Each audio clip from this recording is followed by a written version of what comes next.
नमस्कार, सुबह के 9 बज चुके हैं और वक्त हो चला है 9 की 9 खबर का। मैं हूं शुभ मिश्रा आपके साथ और चलिए बुलेटिन की शुरुआत करेंगे बड़ी खबर के साथ। आरजेडी से ये बड़ी खबर आपको बता रहे हैं, जगदानंद सिंह का प्रदेश अध्यक्ष से हटना तय माना जा रहा है। अब्दुल बारी सिद्दीकी अगले प्रदेश अध्यक्ष आरजेडी के बनाए जाएंगे। आरजेडी सूत्रों से ये बड़ी जानकारी मिल रही है। भोला यादव को प्रधान महासचिव की जिम्मेदारी मिलेगी। 24 नवंबर को इस बात की आधिकारिक रूप से पुष्टि की जाएगी, ऐलान किया जा सकता है। तो बिहार के सियासी गलियारों से आरजेडी से संबंधित ये बड़ी जानकारी आपको दे रहे हैं। आपको बता दें कि पिछले कई दिनों से जगदानंद सिंह पार्टी से नाराज चल रहे थे और पार्टी की तमाम गतिविधियों में उनकी भागीदारी नहीं नजर आ रही थी और कई महीनों से वो पार्टी दफ्तर भी नहीं पहुंचे। और इन सब के बीच सूत्रों के हवाले से ये बड़ी जानकारी आपको दे रहे हैं। अब्दुल बारी सिद्दीकी पार्टी के नए अध्यक्ष बनाए जाएंगे। भोला यादव प्रधान महासचिव होंगे। सूत्रों के हवाले से ये बड़ी जानकारी आपको दे रहे हैं और इस पूरी खबर की अधिक जानकारी के साथ हमारे संवाददाता अमित हमारे साथ फोन लाइन पर जुड़ चुके हैं। अमित, क्या कुछ जानकारी है इस बड़े बदलाव को लेकर? देखिए, जो जानकारी मिली है आरजेडी सूत्रों के हवाले से, ये जानकारी है जो दर्शकों को हम बता रहे हैं। बड़ी खबर है आरजेडी खेमे से कि जगदानंद सिंह जो है वो उनका हटना तय हो चुका है और अगले जो प्रदेश अध्यक्ष होंगे वो अब्दुल बारी सिद्दीकी होंगे। अब्दुल बारी सिद्दीकी का लंबा राजनीतिक कैरियर रहा है, मंत्री भी वो कई बार रहे हैं और लालू परिवार से भी काफी नजदीकी है उनकी।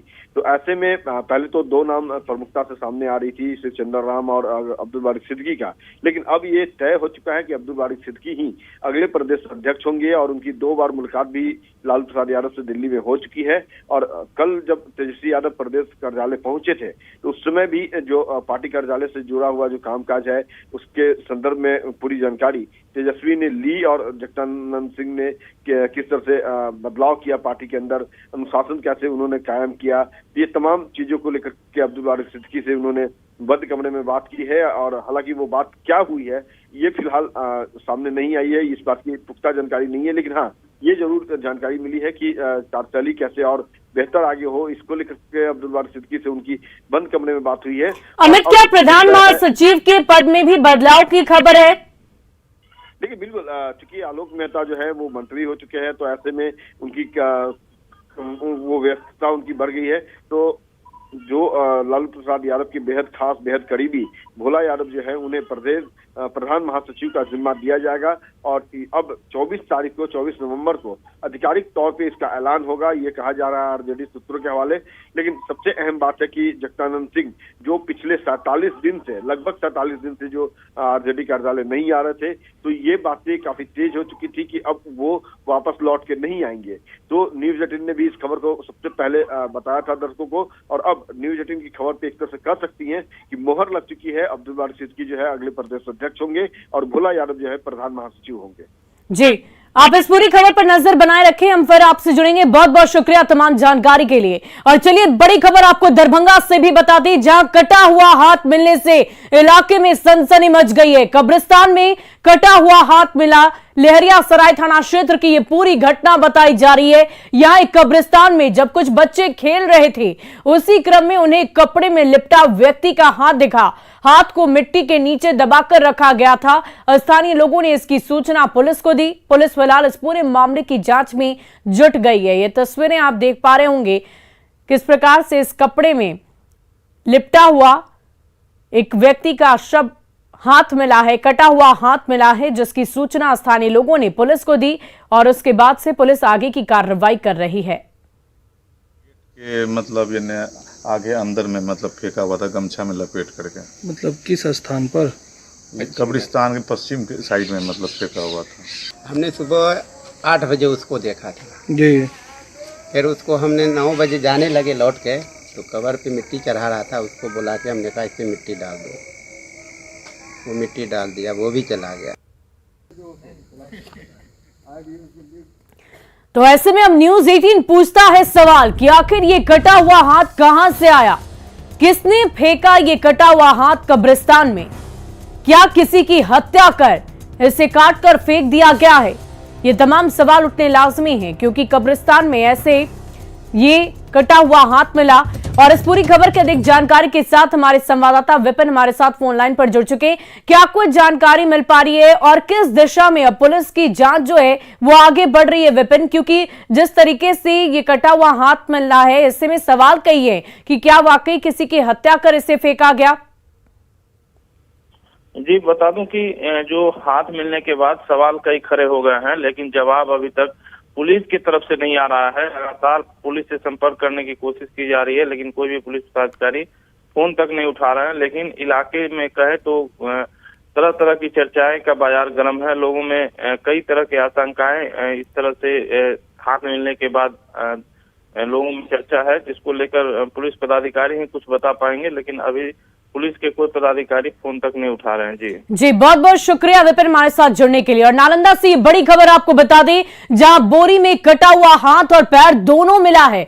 इलाके में इसको लेकर सनसनी फैल गई है। पुलिस मामले की तहकीकात में सघनता से जुटी हुई है। नूरसराय थाना क्षेत्र की ये पूरी घटना बताई जा रही है। और इस पूरी खबर की अधिक जानकारी के साथ हमारे संवाददाता अभिषेक हमारे साथ फोन लाइन पर जुड़ चुके। क्या कुछ जानकारी मिल पा रही है अभिषेक, क्योंकि जिस तरीके से हाथ और पैर दोनों ही मिले हैं ऐसे में सवाल कई हैं। जी बता दो कि पुलिस को सूचना मिली कि नूरसराय के नारी छिलका के पास बोरे में शव मिला है, जिसके बाद पुलिस वहां पर पहुंची। लेकिन हालांकि बोरी में 2 पैर और 2 हाथ सिर्फ मिला है और धड़ और सर अलग है। लेकिन अभी तक फिलहाल जो है धड़ और सब जो सर है जो दोनों अभी पुलिस को हाथ नहीं लगी है। हालांकि पुलिस पूरे मामले की जांच में जुटी है कि कहाँ की सब है और कौन है इसका पहचान में जुटी है। फिलहाल पुलिस पूरे मामले की जांच में जुटी है। जी बहुत बहुत शुक्रिया हमारे साथ जुड़ने के लिए अभिषेक। तमाम जानकारी के लिए आप नजर बनाए रखें। और देखिए, सिवान में बेखौफ अपराधियों ने बीती रात एक दुकान पर फायरिंग कर दी। ये दुकान जेडीयू के लकड़ी नबीगंज के प्रखंड अध्यक्ष की है। हालांकि इस गोलीबारी में जेडीयू नेता मनोज पटेल बार बार बच गए और इस इलाके में दहशत का माहौल है। घटना लकड़ी नबीगंज थाना क्षेत्र के मदारपुर बाजार की बताई जा रही। अपराधियों ने गोलीबारी उस वक्त की जब वो दुकान बंद करके अपने घर जाने की तैयारी में थे और तभी बाइक सवार अपराधियों ने दुकान पर गोलियां चलाई। तो जेडीयू नेता की दुकान पर गोलीबारी की घटना को अंजाम दिया गया है। बाल बाल बच गए हैं मनोज पटेल, जिसकी जानकारी मिल पा रही है। बाइक सवार अपराधी वहां पर पहुंचे थे और उन्होंने फायरिंग की घटना को अंजाम दिया।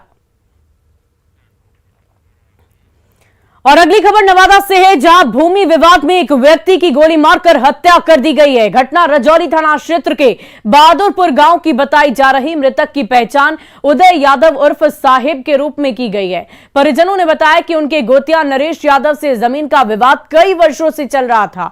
उसका भाई उदय यादव खेत में भैंस चरा रहा था और इसी दौरान नरेश यादव और उसके परिवार सहित बाहर के कई लोग उसे घेर कर खेत में मारना शुरू कर दिया और बाद में गोली मारकर उसकी हत्या कर दी गई।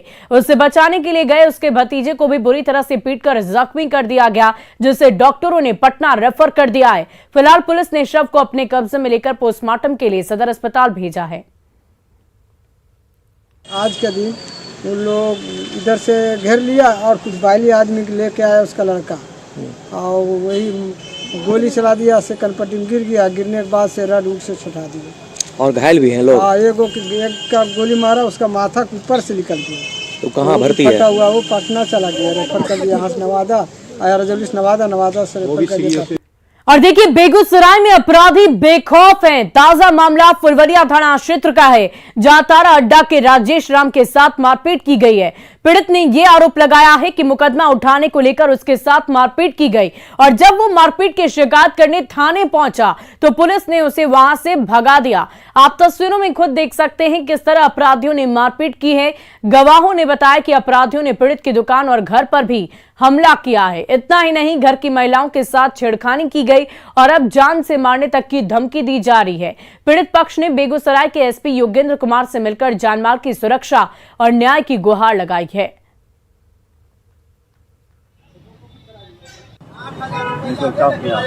बार धमकी दे रहा है कि केस उठाने की जान से मार देंगे। एक बार धमकी दिया तो हमने आवेदन डीएसपी साहब के ऑफिस में जाकर दिया, डीएसपी साहब के सामने। उसके बाद भी कुछ नहीं हुआ। रात फिर आया, केस उठाओ, धमकी देकर मार देंगे गोली। बच्ची बोली नहीं उठेगी, बच्ची को भी मारा। उसके बाद हम काम करके आ रहे थे, पूछे क्या बात है, तो हमको सब मिल के मारने लगा। धमकी उमकी रहता है, गवाह दिया न इसके साथ में, तो हमको भी फंसाया गया है, फंसा दिया। उसके बाद कौन फंसा दिया? मरजीत राम है, मंजीत राम है, और संजीत है, विक्की है, गब है, शेखर सर जी। किसको गवाह नाम दिया था? इसके गवाह दिए। क्या हुआ था उसके साथ? घटना हुआ था ना, वो छेड़खानी हुआ था। तो आपको भी जान से मारने की धमकी देता? हाँ, हमको भी रात में मारने आया। रात के मारने के लिए सोचे, और हाथ फाड़ दिया, बाल बच्चा घर घुस गया। रात में आया, हम थे बैठल, मेरा परिवार था। राजेश राम को गवाही में मेरा पत्नी दिया, तो पत्नी को धमकी दे रहा है कि हम तुम्हारा पति को मार देंगे, नहीं तो तुम केस उसको मैनेजमेंट करो, नहीं तो हम तुमको हत्या कर देंगे। हर बार हरदम आता है, और रात में भी मारपीट मेरे साथ किया है। बस गोली निकाला है, कान में मेरा गिरा दिया और सोना का चैन लूट के भाग। कौन? वही विक्की गोली ले लेता सर। अमरजीत, संजीत, बास्की, चंदन, सत्यशेखर, सौरभ, सब थे सब लोग मारपीट कर रहा है, सब गाँव वाला मार। सब लेडीज जानते सर, ऊपर से ईंट भी फेंक रहा था। और राजधानी पटना में कंकड़बाग मेन रोड स्थित एक रेस्टोरेंट में गुरुवार की रात भीषण आग लग गई, जिसमें लाखों की संपत्ति का नुकसान हुआ है और इस दौरान वहां रखे 2 सिलेंडर भी ब्लास्ट कर गए। खास बात यह है कि कबाब महल की दाईं ओर स्थित जगदेवन प्लाजा अपार्टमेंट तक आग की लपटें पहुंच गई थी और 3-4 फ्लैटों की खिड़की और कपड़े जल गए। साथ ही बाईं ओर स्थित आदित्य विजन दुकान की बाहर लगी एसी को भी नुकसान पहुंचा है। हालांकि इसमें किसी के भी हताहत होने की खबर सामने नहीं है। घटना की जानकारी मिलने पर 8 दमकल की गाड़ियां पहुंची और आग पर 3 घंटे की मशक्कत के बाद काबू पाया जा सका। ये एक्सक्लूसिव तस्वीर आप देख पा रहे होंगे। रेस्टोरेंट में आग लगने से अफरा तफरी का माहौल हो गया। चारों तरफ धुएं का अंबार नजर आ रहा है। अगलगी की घटना घटी है और एक नहीं बल्कि कुल मिलाकर 2 सिलेंडर ब्लास्ट कर गए, जिससे आग की भयावहता और भी ज्यादा बढ़ गई और आसपास के इलाकों में घरों में भी आग फैल गई, जिसके बाद मौके पर दमकल की गाड़ियां पहुंची और करीब 3 घंटे की कड़ी मशक्कत के बाद आग पर काबू पाया जा सका। बताया जा रहा है कि लाखों की संपत्ति का नुकसान हो चुका है। और अररिया में घर और दुकान में लगी आग से 2 दर्जन घर और दुकान जलकर राख हो गए। लाखों की संपत्ति का नुकसान हुआ। धान की फसल भी जलकर राख हो गई है। बैरगाछी के रामपुर मोहनपुर गांव की ये पूरी घटना बताई जा रही। आग किस वजह से लगी, इस बात का खुलासा अब तक नहीं हो पाया है।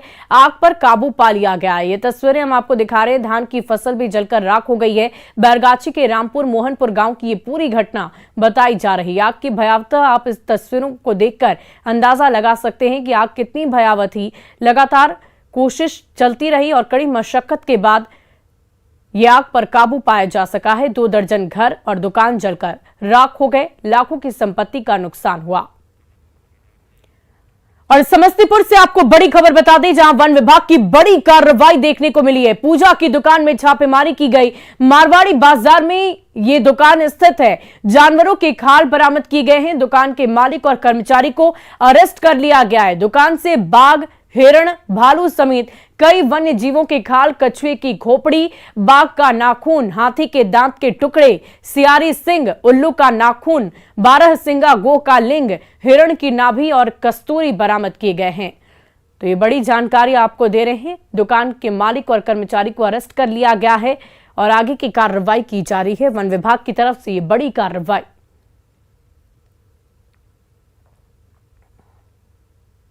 उसमें हाथी का दांत है, सेंटीमीटर में है, कछुआ का खोपड़ी, भालू की खाल, बाघ का खाल है। छोटा छोटा है सब पीस। पूजा वूजा में लगता है यूज करते होंगे, बेचते होंगे, पूजा का सामान बेचते हैं। ये हिरण का खाल भी है तो 2 सेंटीमीटर बाई 2 सेंटीमीटर का है।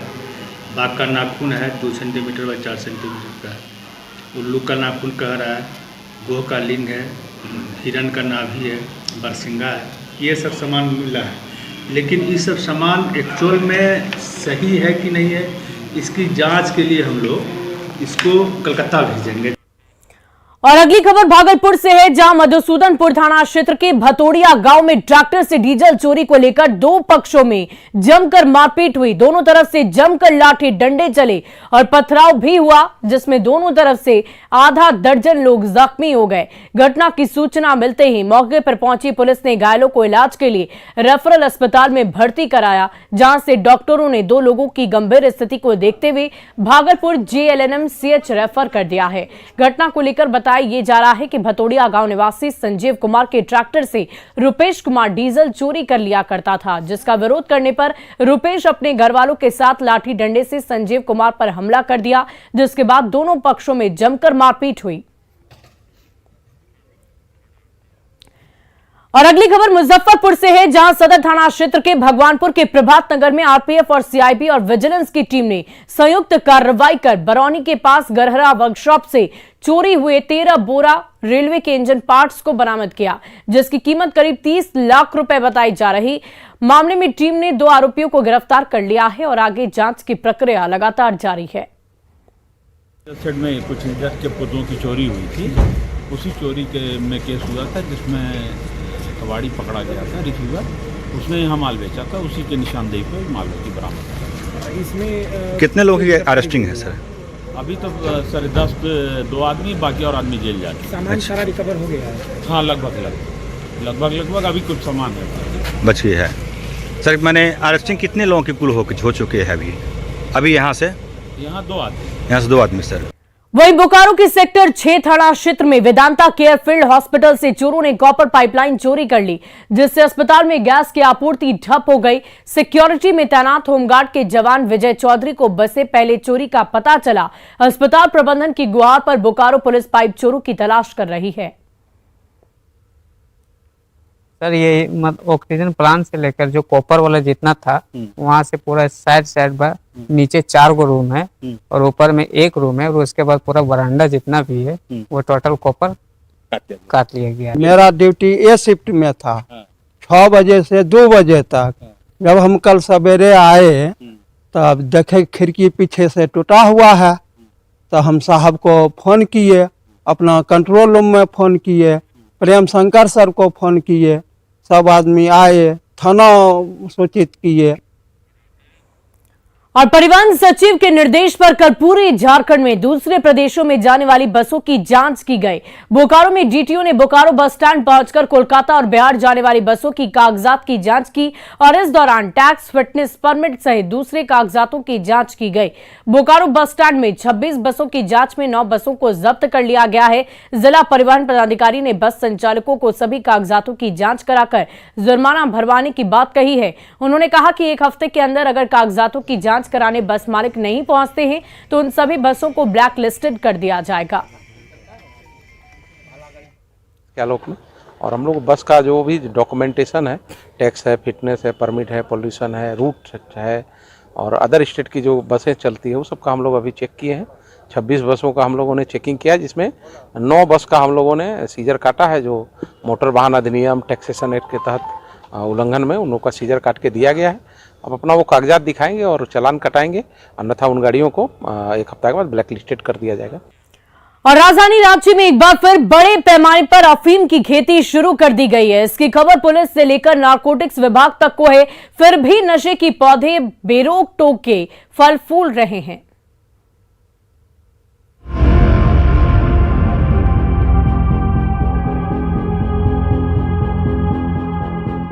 राजधानी रांची के ग्रामीण इलाकों में इन लहलहाते खेतों और चारों ओर फैली हरियाली में प्रकृति की सुंदरता दिखाई देती है। पर इस हरियाली की हकीकत कुछ और ही है। इन लहलहाते खेतों में नशे का कारोबार पनप रहा है। नशे के सौदागर बेधड़क वन विभाग की जमीन पर अफीम की खेती कर रहे हैं। हैरानी की बात तो ये है कि पुलिस और नारकोटिक्स विभाग को इसकी पूरी जानकारी है, पर कार्रवाई के नाम पर सिर्फ नजर रखने की बात कही जा रही है। मैं देखता हूँ, 1 दशक से तो मैं देखता हूँ। जब मैं एसडीपीओ हुआ करता था तो उस वक्त साइमल्टेनियस प्रोग्राम चलता था हम लोगों के अगेंस्ट माओइस्ट और अगेंस्ट अफीम का कल्टीवेशन को डिस्ट्रॉय करने का। आज के डेट में भी उसमें कमी तो आई है, लेकिन गुणात्मक सुधार जिसको कहा जा सकता है अभी तक नहीं है। चालाक अफीम कारोबारी अफीम की खेती ज्यादातर वन विभाग की जमीन पर करते हैं, ताकि अगर कार्रवाई हो भी तो कोई फंसे नहीं। जैसे ही पौधे तैयार होने लगते हैं, बाहरी माफिया की चलकदमी इलाके में बढ़ जाती है। एक्चुअली इसको फिनांस करता है बाहर के लोग, अपने स्टेट से बाहर के लोग जो भी हैं, चाहे वो यूपी से हो, चाहे गुजरात से हो, चाहे बाहर के जितनी भी गाड़ियाँ बाहर से ट्रक जो आती है, उसी के व्यापारी लोग, यहाँ के लोकल जो कारोबार करने वाले हैं, कल्टीवेशन करने वाले हैं, उनसे वो लोग मिल जाते हैं, उनको फाइनेंस करते हैं। अफीम की खेती में नक्सलियों का भी बड़ा हाथ होता है। वो गांव के भोले भाले ग्रामीणों को लालच देकर उन्हें इस कारोबार में शामिल कर लेते हैं। इन सारी बातों से प्रशासन का हर महकमा अच्छी तरीके से वाकिफ है, फिर भी कोई ठोस कदम नहीं उठाया जा रहा। ऐसे में कई सवाल भी खड़े हो जाते हैं। जब पुलिस और नारकोटिक्स विभाग को इस पूरे खेल की जानकारी है, तो समय रहते कोई एक्शन क्यों नहीं लिया जा रहा? कहीं तस्करों के साथ विभाग की मिलीभगत तो नहीं? नक्सली संगठन है, उनका भी हाथ रहता है, वहीं बाहरी जो तत्व हैं उनका भी हाथ रहता है, संरक्षण देते हैं। खासतौर से अगर बात की जाए तो वन विभाग के जो ज़मीन होते हैं उन जगहों पर ये खेती धड़ल्ले से की जा रही है, जिसे लेकर पुलिस को कार्रवाई करने की ज़रूरत है। कैमरामैन संजीव तिवारी के साथ ओम प्रकाश, न्यूज़ 18 रांची। और अगली खबर बक्सर से है, जहां कुरान सराय थाने के कंप्यूटर रूम में आरोपी की मौत मामले का सीसीटीवी फुटेज सामने आया है। आरोपी को SC/ST एक्ट के तहत गिरफ्तार किया गया था। सीसीटीवी वीडियो में दिख रहा है कि आरोपी यमुना सिंह किस तरह गमछे का फंदा बनाकर पंखे से लटकने की कोशिश कर रहा है। और इस पूरी खबर की अधिक जानकारी के साथ हमारे संवाददाता पुष्पराज हमारे साथ फोन लाइन पर जुड़ चुके हैं। पुष्पराज, क्या कुछ जानकारी है इस पूरे मामले को लेकर? इस मामले में पुलिस ने जब आरोपी यमुना सिंह को गिरफ्तार करके थाने लाई, तो थाने में जिस तरह से जो कंप्यूटर रूम है वहां सबसे पहले SHO जो हैं वो रखे थे, और जो सीसीटीवी फुटेज उस कमरे की SP को मिली है, SP ने कहा कि इस पूरे मामले की जांच कराई जा रही है, क्योंकि जो पहला जो फुटेज मिला है उसमें साफ तौर पर देखा जा रहा है कि किस तरह से जो आरोपी हैं वो अपने गले में इस तरह से गमछा लगा रहे हैं और उसे पंखे से बांधने की कोशिश कर रहे हैं। इसके बाद से पूरे इस मामले की जो जांच है वो खुद कहा जा सकता है कि बक्सर SP पूरे मामले की जांच खुद अपने स्तर से कर रहे हैं, और उन्होंने एक जांच कमेटी भी बनाई है जिसमें कई सब इंस्पेक्टर और एक DSP रैंक के अधिकारी को भी रखा गया है। जी, बहुत बहुत शुक्रिया हमारे साथ जुड़ने के लिए, तमाम जानकारी के लिए। और फिलहाल इस बुलेटिन में अभी के लिए बस इतना ही, लेकिन न्यूज़ 18 बिहार झारखंड पर खबरों का सिलसिला लगातार जारी है।